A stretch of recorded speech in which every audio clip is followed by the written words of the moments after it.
Hi, Anthony. Hi, Anthony. Hi, Anthony. Things in Anthonyland had returned to normal. After facing the threat of real-world pollution, Anthony's persuasive arguments were heard and the real world cleaned up its polluting ways. It's pretty amazing that I learned to use my words to impact real people, to create real change. On this journey, we've studied several historical masters of persuasion to learn how to harness the art of the argument. But something caught my eye during my last trip to the real world that will really help us make our argument's impact last. Let's head over to the design lab to check it out. Anthony had learned that rhetoric and arguments are all around us. All we have to do is look through a lens of rhetorical analysis, and we can see the power of language everywhere. It's not just the change makers of history who have something to teach us about rhetoric. We encounter rhetoric every day in advertisements. Ad designers can show us the art of using language to impact an audience. When I was in the real world, I saw an ad that had a powerfully persuasive effect on me. We'll explore it to uncover what makes it so effective. I'll be using those insights to create my own campaign to fight pollution in the real world, and you'll be ready to put your voice to work as you analyze and create arguments of your own. Let's see how we can turn some rhetorical inspiration into action.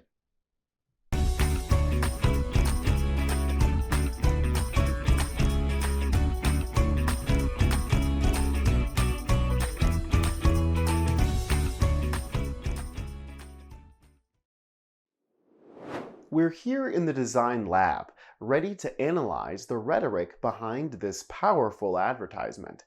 But before we get started, take a moment to reflect.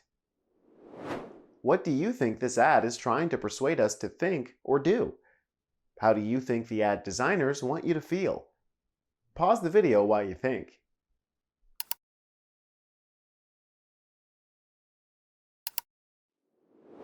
So, what do you notice? Maybe you think the ad is saying we've got a duty to save the planet. Perhaps it sparks some urgency or concern about pollution. But if we're really going to analyze the rhetoric, we've got to first establish the rhetorical situation. Let's use We Camp to break it down. The ad was created by an environmental organization. Their motivation was to address the growing problem of pollution. This ad was released during a time when environmental issues were becoming a major concern globally. The primary audience is the general public, especially those who may not be fully aware of the consequences of pollution. Hey, we're part of the general public, so we're all members of this ad's audience. Now that you know more about the rhetorical situation of this ad, what do you think its message is? How about its purpose? Pause the video while you think.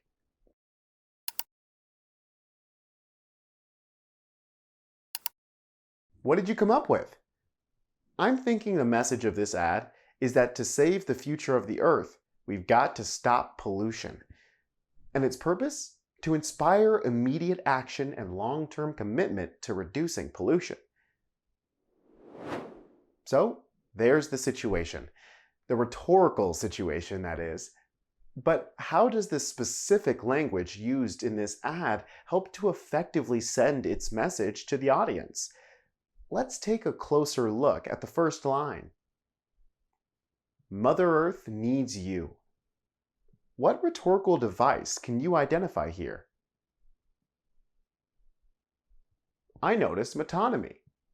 The phrase Mother Earth is used to represent the entire planet. And to take it further, it's even an example of personification. So the writers chose to represent the literal planet with a personified replacement. Think about how personification and metonymy impact the argument. Why do you think the writers chose to give Earth human characteristics? Pause the video while you think.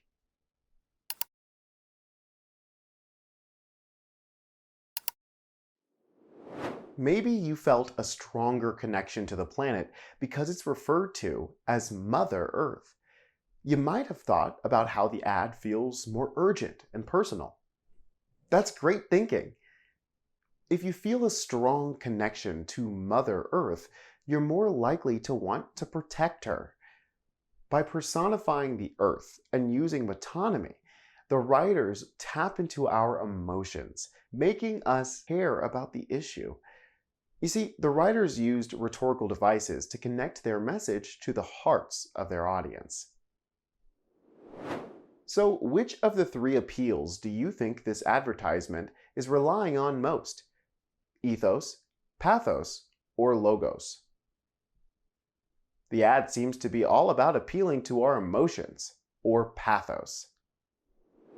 When writers evoke strong emotions, it helps to engage the audience on a deeper level.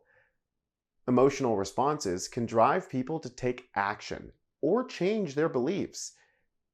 In this ad, the emotional appeal makes us want to jump up and do whatever we can to help our dear Mother Earth. And it's not just the language that's stirring up our emotions, even the image is adding to the pathos here. Images can have a powerful emotional effect because we react to them so instinctively. The designers likely chose this specific image to make us feel concern and urgency about the future of the planet. But what other rhetorical tricks did these writers have up their sleeves? Let's check out the rest of the language in this ad. Protect our tomorrow. Stop pollution today. What do you notice about the structure of these lines? These two sentences have a parallel structure. Like parallel lines that run side by side, these sentences also line up. They follow the same format, a command followed by a time reference. Now, consider how this parallelism affects the argument. Why do you think the writers chose to phrase it this way? Pause the video while you think.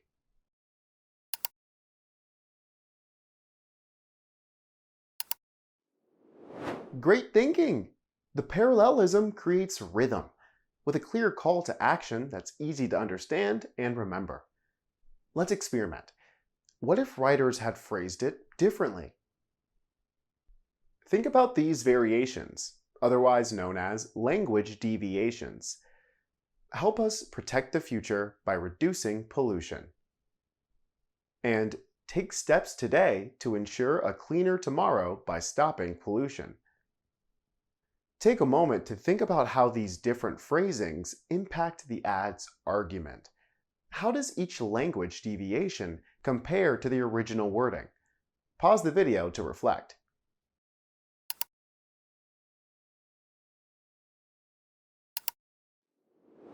Let's see. Option 1 is clear, but it's less punchy than the original and doesn't have an immediate call to action. Option 2 also gets the message across, but it's less direct than the original. It requires the audience to process a longer sentence, which dilutes the urgency and impact.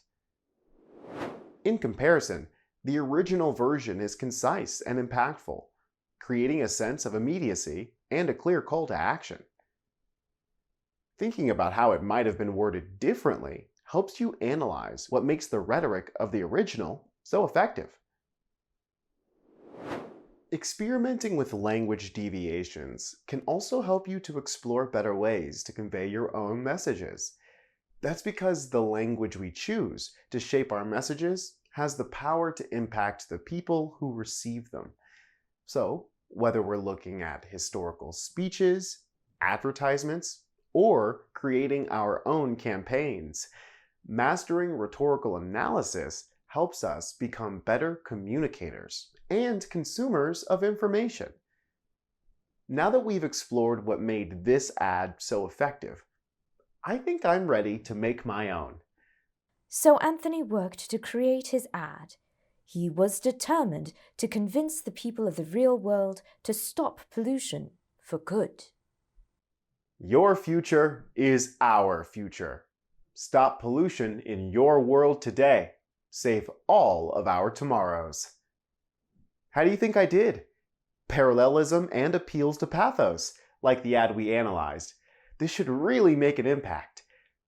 Remember, when we master the art of argument, we can truly transform our words into power. Hey, hey.